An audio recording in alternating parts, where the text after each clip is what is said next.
Hello, friends. Andrew Phipps here with Faith Family Freedom.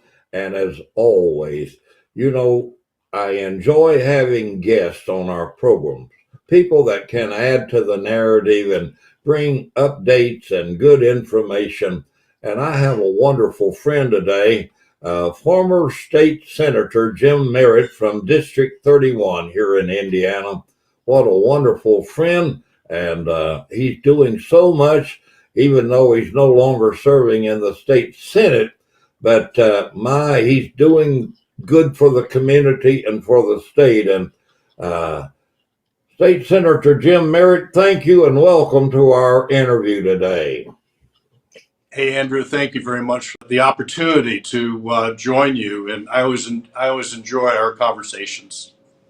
Well, it's wonderful to have you on board today. I know that sometime we talked just briefly, and you were doing a study, and I think you have a book out, maybe about the effects of COVID. Maybe, I don't know if it's limited just to our state or not, but could you give us some germane information about what you're doing there, brother? Yes, the book is not finished yet. It's in draft form, and it's called Lessons Learned. And it's fitting because we're right at the 5-year anniversary of COVID. And as we know, that was a very traumatic time in our lives. And I've been writing this book for the last 3 years or so in my spare time. And what the book really, it's in 3 sections. One, we talk about the Spanish flu and everything that happened there with World War I, and how people. It's been 100 years now, and over 100 years, and people don't talk about that either. At that time, because it was so traumatic to the world at the time, and killed so many people.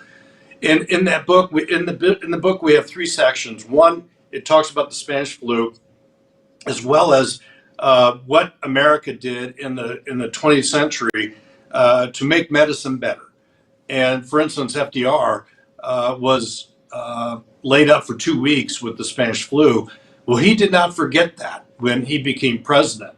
And he set America on its way to understanding medicine more and getting kind of away from the foundations of America, that being the Rockefeller and whatnot, of studying medicine and getting into government being responsible for the growth and understanding of medicine. This is how Germany did it in the late 1800s, if you will, in early 1900s. And then the second section of the book is about COVID. And I didn't believe that. I was so confused and not understanding how we responded to it, that I believe that those leaders then should have put policies together that would help us in the next pandemic. And so the second portion of the book is talking about everything COVID, how the federal government responded, how the state government responded. Eric Holcomb, as governor, had 70 executive orders about COVID. And then the legislature really wasn't included in the governance of the response to COVID.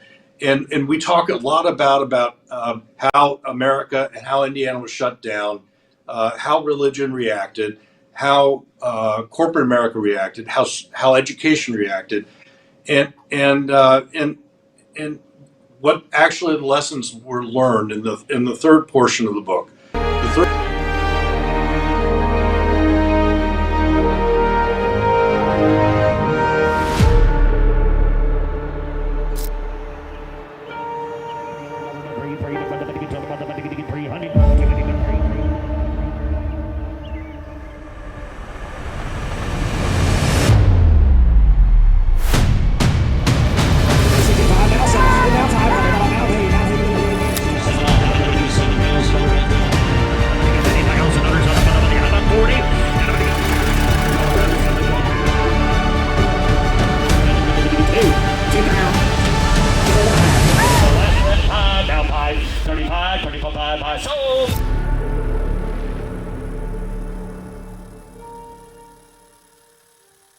Hello, friends. This is Andrew Phipps, and I believe that we need all of the materials that we can gather to help us as we combat the attack upon our faith, our family, and our freedoms. We need to be educated, and I have a handbook that has been given to state legislatures. It's been given to members of Congress. It's a colorfully created handbook that has graphs, charts, quotes, and different things in it. You'll be impressed with it. And also we have DVDs. We have CDs that are God and Country, Return to Greatness, and Faith, Family, and Freedom, some other wonderful materials. See the contact information on the screen. Be sure that you order some because these will be of a tremendous help. They are supplemental materials to help you in your Christian walk. And may God bless.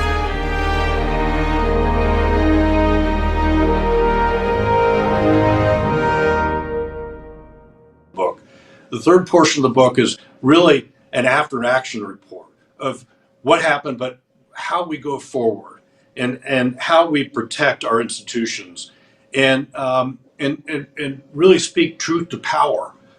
Because there are so many people that I've talked to and believe that they were lied to or misinformed and really are worried going forward on who the truth teller is going to be. What receptacle of truth can we go to in the future? And one of the solutions is a biodefense agency. The CDC is a backward-looking entity, organization. They are a research organization. We need for national response, we need a biodefense agency that does nothing but study health and ensure that America it will have the credibility, so America reacts better. And right now, if we had another COVID, I don't think anybody would follow anybody. And so it's the whole idea of having truth in government. And so that's really the book. And I would hope that the next governor would not have 70 executive orders. One of the solutions I know is that the governor, that right now is he or she can veto a bill, and it's 50% plus one vote. So in the Senate, you could have 26 votes and override a veto. I think that the governor ought to be strengthened. The governor's office ought to be strengthened with a 2/3 majority vote, but also, and that has to take a constitutional amendment. But I also believe that if a governor has 3 30-day executive orders, 90 days, that deal with a crisis, that the legislative council or the legislature itself is called into session. Probably the legislative council, which are the leaders consisting Republican, Democrat of the House and the Senate in Indiana, and so they would be brought in to consult with the governor, and so they can talk to their constituents and their caucuses about what is going on. I just think in the future we're going to have truth, and the way you have truth is transparency, and those are going to be two of the solutions in the book. Truth is always, as we both would agree, is a liberating component to have the truth. You know, we're taught even in the Bible that to have the truth is to be free and free indeed. I know that in certain parts of the country, out in California, I know churches were shut down, and of course other places. As a matter of fact, North Valley Baptist Church with Pastor Paul Treber, they even assessed a fine on them if they sang and during the service. So I commend what you're doing there. And as you said, I know the Spanish flu was horrible from what I've read about it. Many thousands of people lost their lives. And, you know, we're with mass transportation and communication being what it is today, and people being able to fly from one continent to another within a day. I think your proposed book here is both timely and good. I think it's something that we can use, hopefully, in the future. And I agree that the leadership has to be ahead of this and not to wait until it happens, but to be thinking in a preventive way. And I look forward to that book. I certainly would like to have a copy, and I want you, Drew. Senator I think Eric, here is that to always feel like that you can advertise your book right here anytime on our program. well, thank you, Andrew. If I had a wish, the Holcomb administration would have left behind a do and don't type of, this is what worked and this is what didn't work, kind of an after action report. So it would help the Governor Braun administration should that happen in the next 4 years. We have to help each other, and we have to use our historical knowledge, and that's really what this is about. Well, I tell you what, I know you're very busy, Jim Merritt, but that's who you are. That's how you think, and I applaud that because you think in a forward manner and in a preventive way and doing things not just spur of the moment decisions, but to have some logic and truth being at all costs necessary. It's an imperative that we have the truth, even if the truth makes us look bad in a situation. The American people, are loving people, and when a leader says, "Hey, look, I made a mistake here. I didn't have enough input, or I shouldn't have done that," most people say, "Hey, look, a man or lady that asks for that kind of help and is self-deprecating and is willing to say, hey, we might have done something wrong here and we're going to learn from it." I think Hoosiers, I think Hoosiers would applaud that. Well, that's why we call it lessons learned, Andrew. Lessons learned. All right. And I want you to feel free to always have liberty to be on our programs, be they radio, television, or whatever. Thank you, my friend, for taking time out of your busy schedule.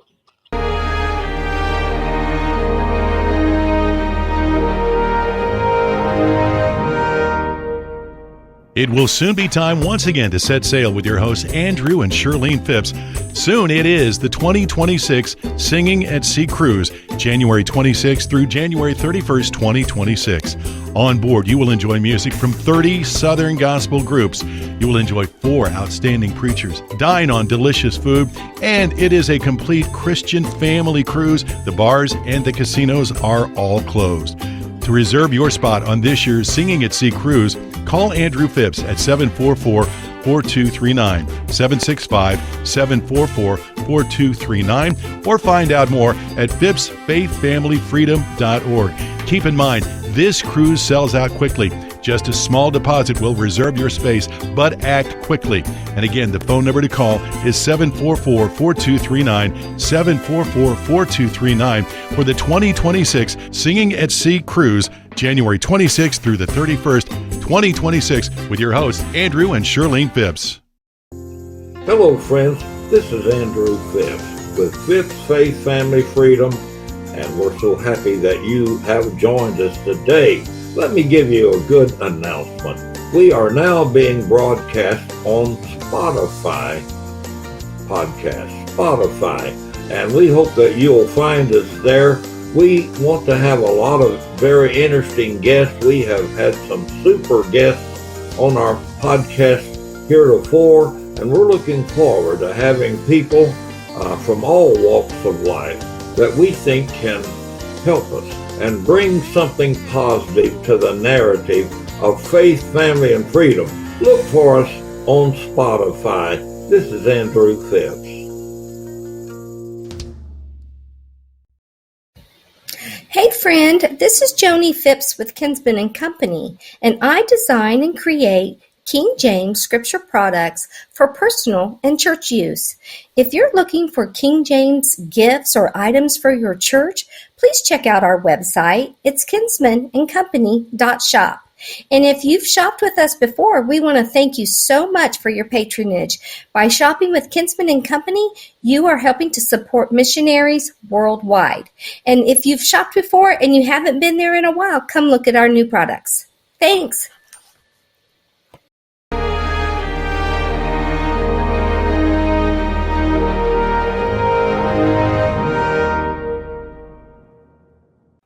Friends, Andrew Phipps here.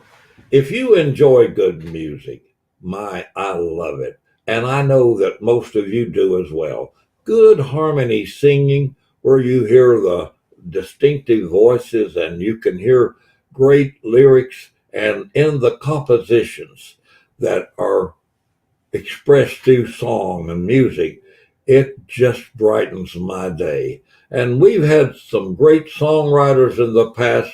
Fanny Crosby, we today, of course, Bill Gaither, Rodney Griffin, Isla Knight, and others that have written, Phil Cross. And these songs, many of them, somebody said, they're not old just because they have been written. These songs are not old just because they're old. They're old because they're great. These great songs have a meaning and a beneficial place in the hearts of each one of us. Let's enjoy these groups as we present them today. I've heard people talk about heaven and describe its beauty so rare. So one day I purchased a title to a mansion in that land so fair. It was given to me without money, but it cost my dear Savior his life. He died on the cross without murmur for me. He paid the dear price.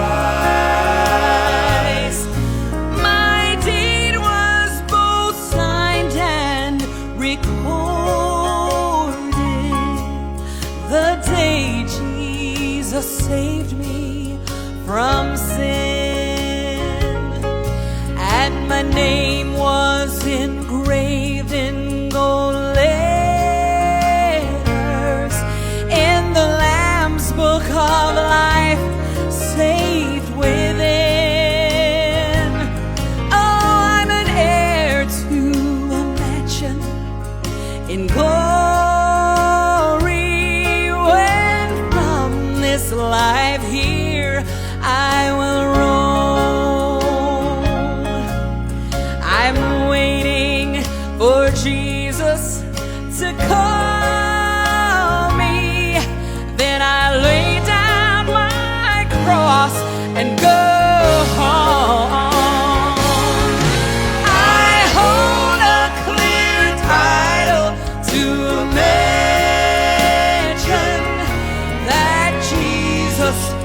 Jesus to call you. Oh, let's lay down this cross and go home. I hold a clear title to a mansion that Jesus has gone to prepare. Fire cannot harm it, thieves cannot touch it, and it never will need a repair. The termites can bar its foundation, but on the rock of ages it stands. I feel it is almost completed, and it's ready for me to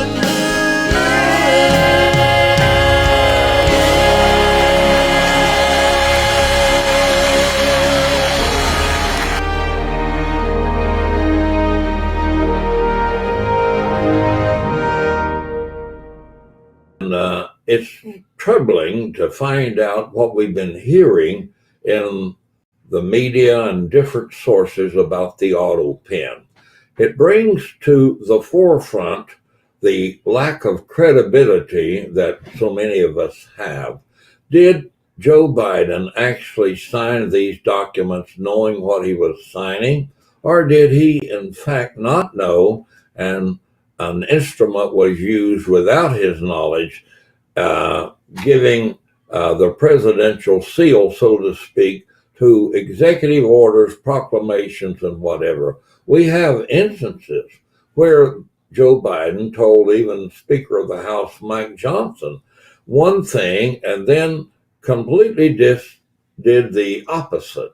We've seen a lot of that, but in this case, the president had actually told the Speaker of the House.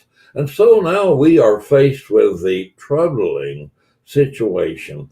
Did we have a president that did not know anything that was really going on? It brings to mind back in after the First World War, when President Woodrow Wilson went on a speaking tour for the League of Nations and suffered a stroke out in Pueblo, Colorado.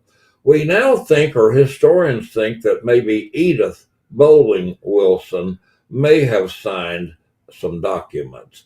That was the first I ever read about, and they think maybe to his being an invalid. They brought him back on a train, and he was really incapacitated for months. The story was that they would even sit him up in bed and trying to make him look as robust or as possible. Here with Joe Biden, I think that the media did us a great disservice by not bringing and not collaborating the fact that he was in cognitive decline.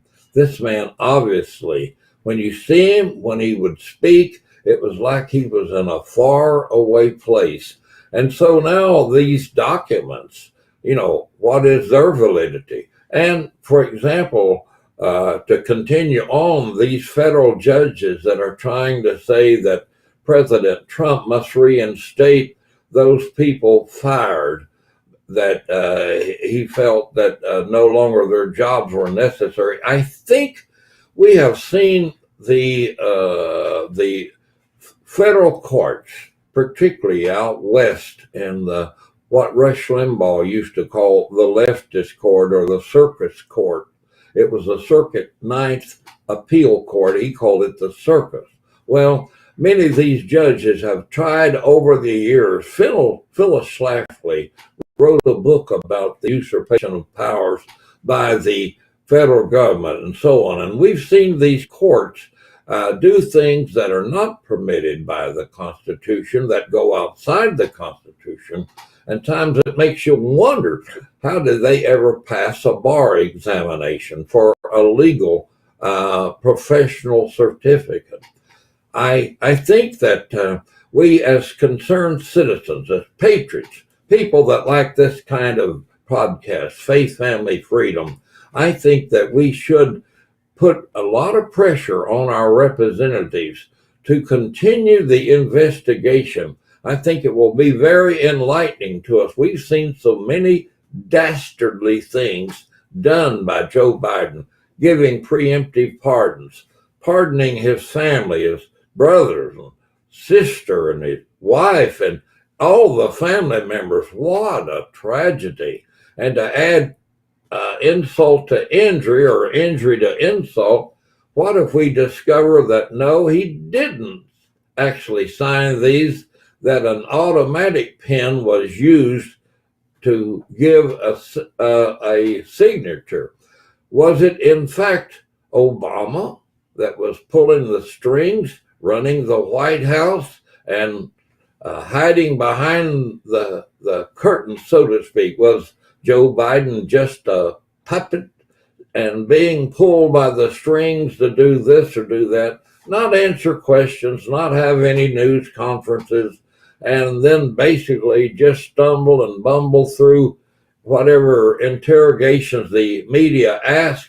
It's heartening. I mean, it's disheartening to say the least. It's discouraging to have what we know the worst president that has ever sat in the White House, and to do all of the malfeasance and to do all of the destructions to the pillars of liberty.